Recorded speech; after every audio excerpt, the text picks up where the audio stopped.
stuff like that, and all of a sudden, like, your mom and your sister and everything else, like, started to see this and literally think kids are eating Tide Pods, and they're not really. There's like a Tide Pod challenge that bounced out of it, but most people bite into it, go like, bleh, it's like a hot pepper challenge almost. Or like, they'll bite it, it'll get in their mouth a little bit, and they'll spit it out. But like, yeah, it all just started with this like nihilism subreddit where it was just all they talk about is committing suicide, or not committing suicide, but being just done with it. Like, life is done, and life is just something you could just walk away from. They're so like, everything's so absurd and nothing really matters, blah blah blah. And it's such a thing. Like, it's so interesting how there's, regardless of, you know, race or age, there are people like that are just like, I mean, I feel like that's where a lot of wild artistic movements came from. Oh yeah. You know, like any of the existentialists. I mean, I feel like I'm glad that existentialists have a conversation, because I feel like whenever I establish that whatever I'm going through is a bit of an existential crisis and it'll pass, I feel a lot better. Oh yeah. Stuff. Well, like, I'm like, it's okay. You just don't know where you are in this world, and it's fine. Eventually, your feet will be on the ground. It might not be where you expected. Boy, howdy! If I had to just tell you about today, I'm not where I thought I'd be. So. Yeah, no, it's like, I mean, I think nihilism is a good thing for people to like learn about, but it like, I remember finding nihilism and just being like, okay, this is a dark place to stop.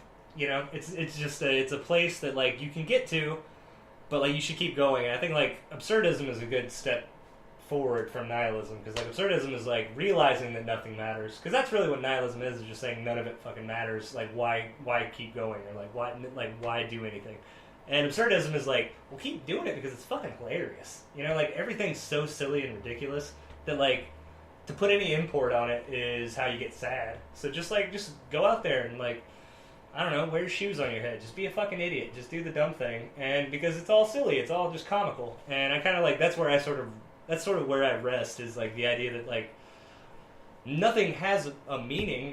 Nothing really should happen or does or like shouldn't happen. It just does. And then the only thing you can do is find the humor in it and just keep going. And I think like that's what gets me up out of it. That's why like flat earthers, I'm just like, go ahead, do your thing, because I find it like humorous. That's how you got to get up, but you gotta get up somehow. That's kind of how I feel about religion sometimes. Like when people get super mad or they'll say stuff like, I can't believe somebody could be so stupid that they like allow themselves to believe that. And you're like, okay, but like, if they're, I get the ones that are like, I'm going to murder everybody that doesn't believe what I believe. Yeah, sure. Those people are a little angry. Mm-hmm. They're in the nihilist group that you're talking about. But the ones that are just like, I like it and it makes me feel good and it helps me to be nicer to people, I don't see the trouble. Mm-hmm. I just don't see it. Let them believe in whatever. 100%. If they're like, you know, if I thought that Scientologists were sweet, I'd be like, let it go. Yeah. But it seems a bit nefarious. Yeah. So it's like, hey, if, you know, there are certain groups that have been like unusual, you know, what's the one, the Amish, right?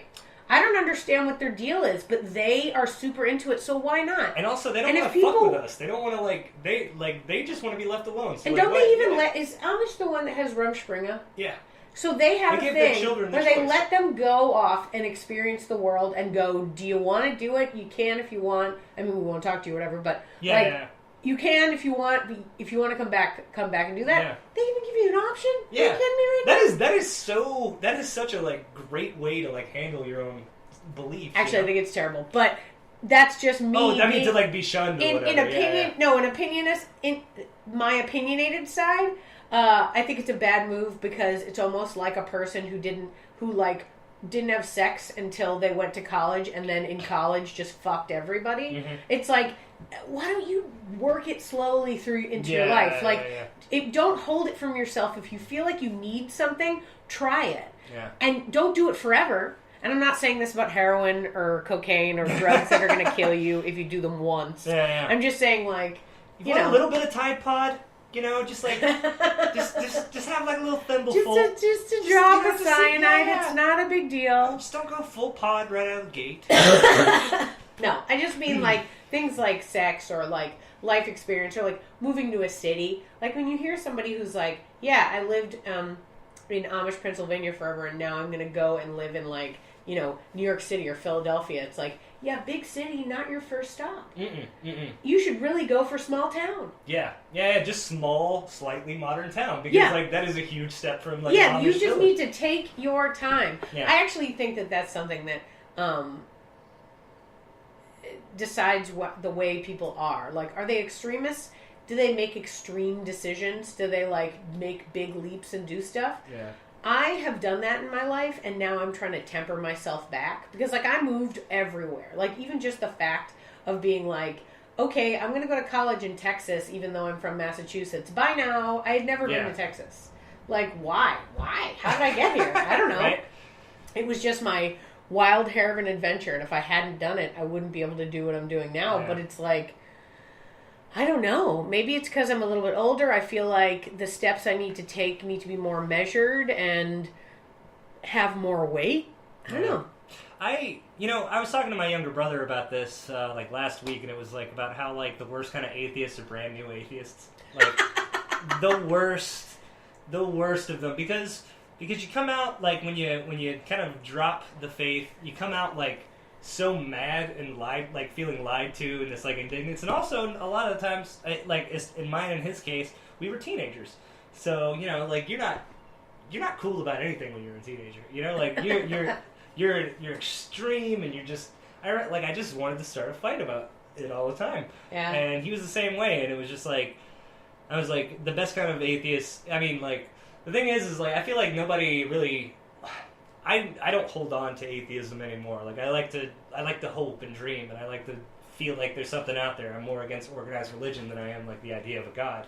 And but yeah, we were just talking about like what kind of assholes we were when we first became atheists, and how like how just nowadays it's like I look at what it's like I look at like my mom, who is like the best example of a Christian you could ask for, and like mainly in the majority of her church when I go home, because like I used to refuse to go to church when I would come back, just out of being a spiteful little prick. But now it's like I don't care. I'll go to church. I'll go to extra church. I don't give a shit. It doesn't have to even be a holiday. And it's like like extra church. They're all big old sweethearts, everybody, sure. and it's like, and it's like I said with the flat earther thing. It's like that's what they need to get up and go and do. They need that little bit of that faith. They need to know that. And if that's what gets them up and makes them go to like a soup kitchen on Sundays after church and stuff, then nobody else would have, So it's nice that's there. And as long as they're not burning down villages because of a different belief or whatever, then yeah, let them fucking go do that. Like, why? I got enough to worry about on my end of things to like be mad about what everybody else is doing. To bring it around to anger and sort of to wrap up the idea, wrap up the episode, I do enjoy this idea that, give them something to, if that helps you be nice. Because one of the things you're talking about is like, sometimes laughing at other people's misfortunes is great. And sometimes being angry can feel and vindictive can feel like you've done something in a way that being nice and being temperate does not. Yeah. And I think that's one of the hardest things in the world, and probably what your like full life lesson is from beginning to end is like, how do I stay a nice person to people? What do I need to do to put around me to help me continue to be a nice person? Even though there's a lot of, examples in the world of people who get the things I want. Yeah. Mean people who get the money. Mm-hmm. Horrible people that get the fame and the fortune and the attention and the what's the word people they were calling social weight. Mm-hmm. Like the tastemakers, those are the people that people follow. Sometimes they're assholes. And they focus on this negativity, and you have to just find something that you can hold on to that will help you continue to be a nice person. Interestingly, for some people, it's believing in a flat earth or going to church. Yeah. For me, it really and truly, and part of my current heartbreak is that it's improv. For me. Yeah. For me, that theory, the idea of it, the like sweetness that is the essence of true improv. Yeah. That's what has really buoyed me for a long time. So, you know, you just got to find something that gets you through and try to keep your head up if maybe a rug gets pulled out. You know, you're at a church and it turns out that the priest is kind of a jerk to people and you can't go there anymore. Or, you know, maybe it turns out that the earth isn't flat. It's okay. You'll find something else. Yeah, no, I think comedy is that thing for me, too. It's just making people laugh because I just don't think, like, I think, like, if you have the power to make people laugh, then that is something that, like, you should feel a strong pressure to, like, expand on and to spread, because it's really easy to hurt everybody's feelings with your own self-righteous sort of kind of, like, opinions and stuff, but to, like, just say, you know what, flat earth be damned, I got a joke for you.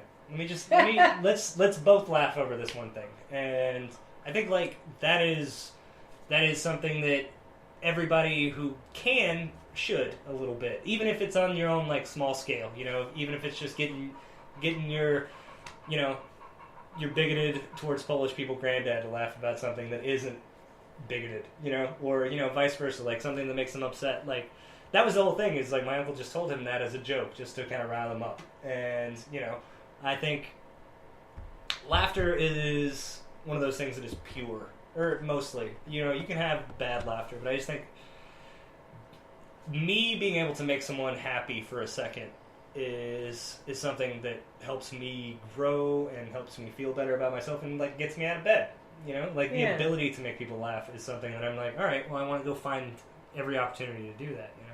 Yeah, totally. I think it's a power that not everyone has, and some people have it in a way that, like, they don't want to share it, or, like, they, you know, whatever. It's like, if you can make people laugh, go do that once a day to somebody, because somebody might need it really bad. You know, somebody might be having the worst day or just be really mad, and, you know, like, laughter just breaks that tension. You know, it drains the hate out of a situation sometimes, and I think that is that it's your duty. I think it's your duty to get out there and make people laugh. Duty. Right? See, it's so all right, easy that's a perfect ending. Yeah. Thank you for listening, everyone. Thank you guys. Michelle, marry me. Oh my God. All right, see you guys later. Yeah. Wow, what an episode.